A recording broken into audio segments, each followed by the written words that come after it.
பத்மபூஷன் விருது அஜித் பெற்று பார்க்குறீங்களா? ஒரு சிறந்த நடிகருக்கு மத்திய அரசாங்கம் விருது வழங்கியிருப்பது நடிகர் அஜித்துக்கு மட்டுமல்ல, இன்னும் அவரோடு சேர்ந்து நம்ம தமிழ்நாட்டை சேர்ந்த 4 பேர்களுக்கு பத்ம விருது வழங்கப்பட்டிருக்கிறது.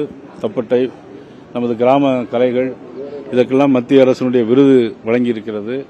எப்பொழுதுமே பாரதிய ஜனதா கட்சி சுதந்திர போராட்டத்திற்கு தியாகிகளாக இருந்தாலும் சரி, சிறந்த நாட்டிற்கு சேவை செய்ய சிறந்தவர்களாக இருந்தாலும் சரி, கலைகளில் தேர்ச்சி பெற்றவர்களாக இருந்தாலும் சரி, அவர்களை இந்த நாட்டுக்கு அறிமுகப்படுத்தி கௌரவப்படுத்துவதில் பாரத நரேந்திர மோடி அவர்களும் பாரதிய ஜனதா கட்சியும் என்றைக்குமே தயங்கியதில்லை.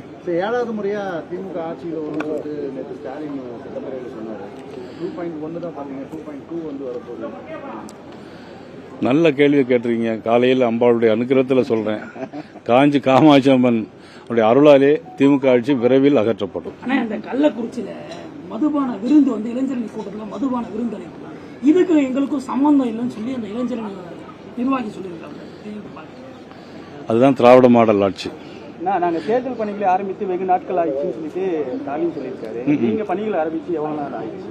தேர்தல் பணி 2026 இது தேர்தல் இன்னும் 1 வருஷம் இருக்கு. அவர் வேணா ஆரம்பிச்சிருக்கலாம். தேர்தல் வரும்போது தேர்தல் பணி ஆரம்பிக்கிறது, மக்கள் யார் வர வேண்டும் தீர்மானம் பண்ணுவதும் மக்கள் தான் தீர்மானிக்கணும் தவிர, அவர்கள் தேர்தல் வேலையை ஆரம்பிச்சதுனால ஒன்னும் நடைமுறைக்கு ஒன்னும் வித்தியாசமா இருக்க போறதில்லை.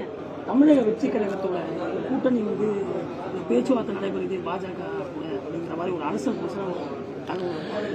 நீங்க சொல்ற அரசியல் புரசல் எனக்கு தெரியல. நான் நேற்று தான் பாரத பிரதமர் நரேந்திர மோடி அவர்களையும் உள்துறை அமைச்சர் திரு அமித்ஷா அவர்களையும் பார்த்துட்டு நேரே அம்பாளை பார்க்க வந்திருக்கிறேன்.